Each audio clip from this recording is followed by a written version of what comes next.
नमस्कार मंडळी, राम कोल्हापूरकरांचा नमस्कार। तुम्ही बघत आहे महेश बराडी चॅनल आणि मी आहे महेश। आणि आपण आज बघणार आहे चौथ्या माळेच्या हसोतुमालामधील स्वरूप। पालखी सकाळी पण निघते आणि संध्याकाळी 7:30 वाजता आरती होऊन पालखी 7:30 वाजता निघते। संध्याकाळी 7:30 वाजता आरती करून पालखी निघते ते सरळ हनुमान मंदिर जवळ। पालखीचा मान हा 12 बलुतेदार म्हणजेच महाराष्ट्रातील ग्रामव्यवस्थेचा एक भाग माना की सरळ। पूर्वी गावातील जीवन सुरळीत चालावे म्हणून वेगवेगळ्या कुटुंबांना वेगवेगळ्या कामाची जबाबदारी दिलेली असायची। ही कामे करणारे लोक म्हणजेच बलुतेदार आणि त्यांना मिळणारा मोबदला म्हणजेच बलुतेदार। पूर्वी गावात एकत्रितपणा ही व्यवस्था चालायची आणि प्रत्येक जण आपल्या कलेने व कौशल्याने गावात उपयोगी पडायचं।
तुम्ही या इकडे जरा काम आहे।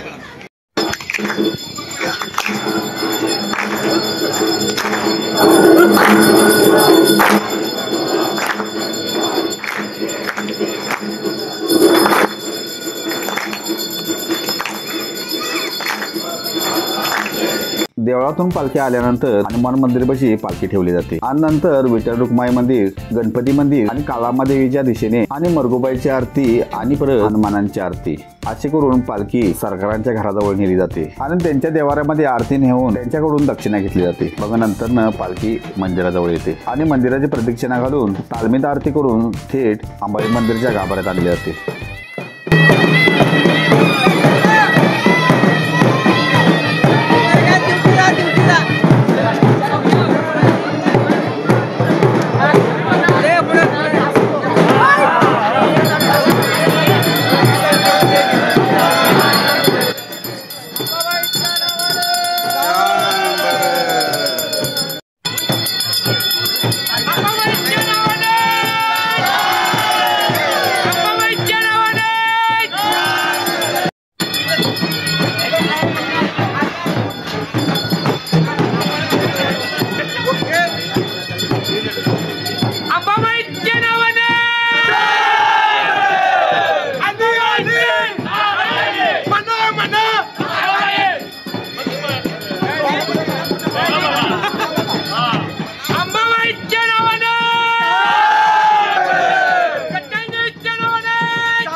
अंबाबाईच्या नावानं चांग भलं.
त्याचं शिमित काढा.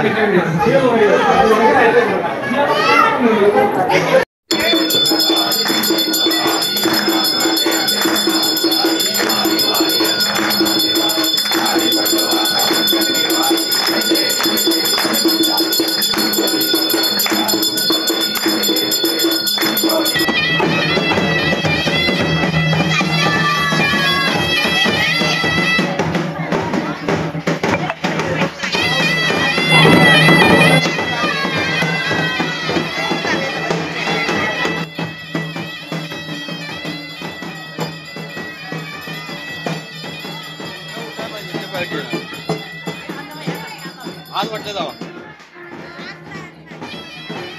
इकडे उभं रे पालखी इकडे पहिला घेणार आहे.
पालखीचा मान हा पाटलांचा असतो. या वर्षीचा मान चंद्रकांत पाटील यांच्याकडे आहे. प्रत्येक गावाची परंपरा ही वेगवेगळ्या पद्धतीने असते. आमच्या गावातील परंपरा अशा पद्धतीने आहे. भारी वाटते राव ह्या कोल्हापुरात राहायचं म्हणल्यावर असला आनंद घेतल्याशिवाय मजा कसली राव. कोल्हापूर संस्कृती ही आपल्या महाराष्ट्रातील संस्कृतीचा एक भाग आहे की राव. म्हणजे महाराष्ट्रात ज्या जिल्ह्यात घडत नाही ते आमच्या कोल्हापूर जिल्ह्यात 100% घडतंय की राव. आणि ह्या रूढी परंपरा पुढे तशाच चालल्या पाहिजे हीच अपेक्षा हो. आमच्या गावामध्ये आनंद ह्या गोष्टीचा वाटला. तरुणाई सुद्धा ह्या पालखीमध्ये अगदी मोठ्या प्रमाणात दिसत होती. मित्रांनो, व्हिडिओ कसा वाटला नक्की सांगा आणि चॅनल जर नवीन असाल तर सबस्क्राईब नक्की करा. तुमच्या गावात पण पालखी असते का तर कोणत्या पद्धतीने असते तर कमेंट बॉक्समध्ये नक्की सांगा. अंबाबाईच्या नावानं चांग भलं.